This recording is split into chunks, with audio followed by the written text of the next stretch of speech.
né? O Pedro não foi relacionado para o jogo, mais uma vez. Tá fora. E eu acho que assim, né? Talvez chegou o momento no futebol brasileiro de acabar um pouco com um jogador que acha que pode fazer o que quer dentro do clube. E esse é um caso do Pedro. O Pedro já teve problema com o Rogério Ceni. O Pedro teve problema com o Sampaoli. O Pedro teve problema com todos os técnicos que passaram. Só que agora ele encontrou, né? Porque de todo mundo, com o Tite, ele teve problema.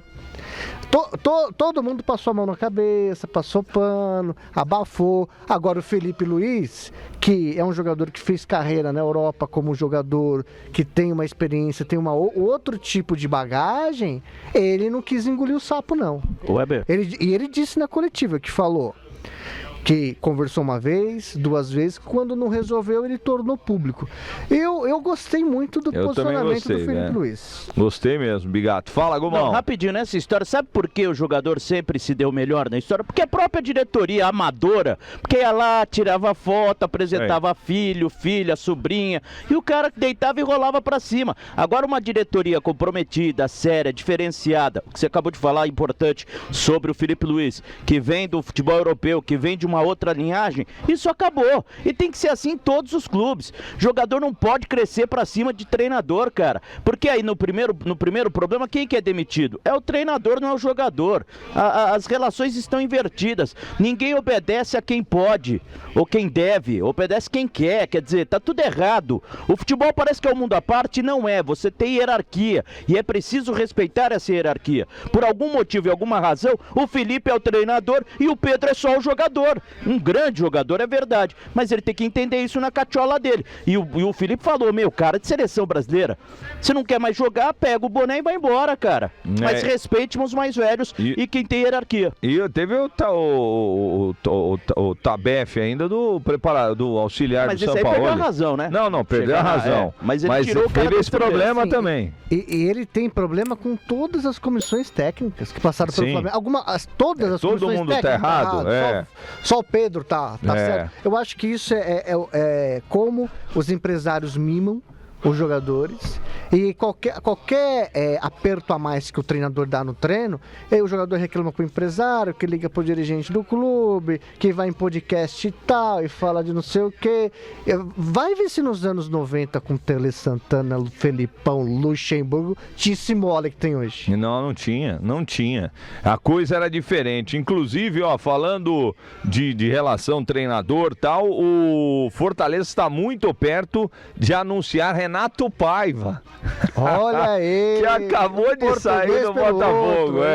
Renato Paiva que deu um nó tático. Não, o Voivoda foi o Voivoda que saiu, argentino, pô. Não, mistura. Renato Paiva que deu um nó tático no PSG. Ah, sim, foi realmente. Saint-Germain. Menos Bigato, pelo amor de Deus. O técnico verdade. que venceu. Não pode desvalorizar. Não, mas venceu o Paris Saint-Germain. Venceu o Paris Saint-Germain. Inclusive, Bigato, ironizou esse final de semana porque o Chelsea jogou muito da forma parecida com o que ele fez. Né? E aí ele mandou. Só não muito parecida, porque o Chelsea marcou mais à frente, né? O Botafogo marcou um pouco mais atrás, mas tirou os espaços, né? E só pra fechar, ontem tivemos, né, a Copa Sul-Americana e tivemos o atropelo do Independente Del Valle pra cima do Vasco. O Piton foi expulso logo no início da partida e o Vasco perdeu, né, para o Independente Del Valle por 4-0. Precisa devolver em São Januário na próxima terça-feira. E ontem também tivemos um Bahia reserva, que no final teve uma cotovelada do Everton Ribeiro para cima do jogador do América de Cali. O Bahia jogou por um período com 1 a menos e o jogo terminou na Fonte Nova 0-0. O Bahia perdeu um gol no finalzinho ali, no último minuto. Perdeu um gol incrível, uma oportunidade incrível. O América de Cali na próxima semana, na terça-feira, decide a sua vaga. Lembrando que agora na Sul-Americana e na Libertadores o VAR não ficará, a cabine do VAR não ficará mais ao lado dos bancos de reserva. Ficará onde? Só do outro lado do campo. Tá certo. Eu achei que você ia me dar uma notícia feliz. Que não ia ter mais? Mais VAR no Brasil. Tá louco, Bigato. Não, gente, para. Roubaram o Corinthians aqui. Que roubaram? Tá louco. Uma vergonha. Pênalti. Foi pênalti. Vai ler a regra. Então, foi pênalti pro Palmeiras na semifinal do Campeonato Paulista. Se aquilo lá, você acha que Você tá comparando duas coisas. É a mesma coisa. É a mesma coisa. É o mesmo lance. É o mesmo lance. Que é o mesmo lance, Bigato. O cara enfiou o pé na cara do Kaká. É um péssimo zagueiro. Mas o Kaká, ele tira a perna. Que isso? Você tá louco. Você pegar o áudio do VAR, o árbitro, ele foi muito bem na explicação que ele deu pro árbitro de vídeo. Eu vi o Kaká recolhendo a perna. Recolhendo? Mas não tem como recolher ali. O pé tá na cara do outro. Tem 2 metros só de perna. Recolher isso aí é 3 horas. Ele não teve personalidade de ir no VAR e enfrentar lá o árbitro de vídeo, eu nem lembro mais o nome do que tava no árbitro de vídeo. O Trace. Que adora se meter nos jogos também, o Trace, né? Ele não tem personalidade, porque não foi pênalti. O Corinthians foi prejudicado dentro de casa. Inclusive a CBF no outro dia perdeu. A CBF ratificou. Tá passando pano pra árbitro. Ratificou. Passando pano pra árbitro. Fez certo. Porque é o mesmo lance do Vitor Roque com o Arboleda.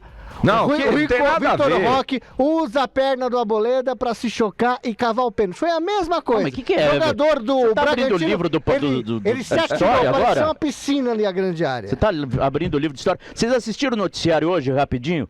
Tinha um senhor de cabelo grisalho meio perdido na Raposo Tavares, indo e vindo, gritando, pitou não, pitou não. Acho que era o seu João, pelo jeito. As informações do Peixe com Felipe Camargo. No Santos, a noite é de volta a disputar o Campeonato Brasileiro. Daqui a pouco, às 8 da noite, a bola vai rolar para o Peixe diante do Flamengo pela 14ª rodada no Campeonato Brasileiro. Aliás, o Santos entra em campo tentando encerrar um jejum de 6 anos sem vencer o rubro-negro carioca dentro da Vila. A última vitória foi lá em 2019, quando o Peixe ainda era comandado por Jorge Sampaoli. Foi, naquele momento, o último jogo, né, pelo Campeonato Brasileiro, em que o Santos termina como vice-campeão e o Flamengo como campeão da competição. O Santos tenta, de lá para cá, voltar a vencer o Flamengo. Já acumula 4 derrotas contra o rival dentro da Vila Belmiro. E ainda sofreu a lei do ex. Naquele momento tinha o Gabriel Barbosa, o Gabigol, que hoje está no Cruzeiro e era o atacante do Flamengo. O técnico Kleber Xavier já tem o time definido para este confronto. Um jogador que tem sido muito importante nos últimos jogos pelo Santos é Álvaro Barreal. Ele que gosta de jogar pela lateral e pelo lado esquerdo do campo, mas tem se destacado pelo lado direito. Foi um pedido do técnico. Vamos ouvir como o Barreal fala desse seu atual momento, titular no Santos, e como projeta o confronto diante do Flamengo daqui a pouco na Vila Belmiro. Sí, bueno, acho que trabalhei muito para isso. Agora a gente tem um jogo muito importante, acho que isso é o mais importante também. Agradecer também a Kleber por a confiança, mas hay que seguir, hay que continuar, esto es longe, el campeonato es longe, así que vamos a seguir trabajando para poder continuar jugando también. Donde el entrenador precise, eu vou ajudar, eu já falei com ele, mas eu gosto de jogar mais por izquierda, mas se o treinador precisa que eu jogue por direita, eu também joguei por direita, então não tenho problema com isso, onde a gente precise eu vou estar. Sí, bueno, es un rival muy difícil, muy importante, un jogo que nós temos que seguir, continuar com a sequência de la victoria com Fortaleza. Tive aí um parate no meio e uma pré-temporada, mas a gente trabalhou muito, trabalhou bem e acho que estamos confiantes para amanhã. Esse Álvaro Barreal, o Santos que já tem mais de 11 mil ingressos vendidos, Vila Belmiro estará lotada. 13 mil bandeirinhas foram produzidas pela patrocinadora Master do Santos para entregar aos torcedores, e todos terão, evidentemente, a chance de apoiar o Peixe e empurrar o Santos a conquistar uma importante vitória dentro do Campeonato Brasileiro, diante do líder do campeonato, até para que o Santos se afaste da zona do rebaixamento. William Arão e Igor Vinícius, que são reforços, estão no banco de reservas. Robinho Júnior, pela primeira vez relacionado para uma competição oficial no elenco profissional. E o Santos desta noite, de Brazão, Escobar, João Basso, Luan Pérez e Souza. No meio de campo, Rincon, Zé Rafael, Neymar. Na frente, Barreal, Guilherme e David Washington. É muita emoção.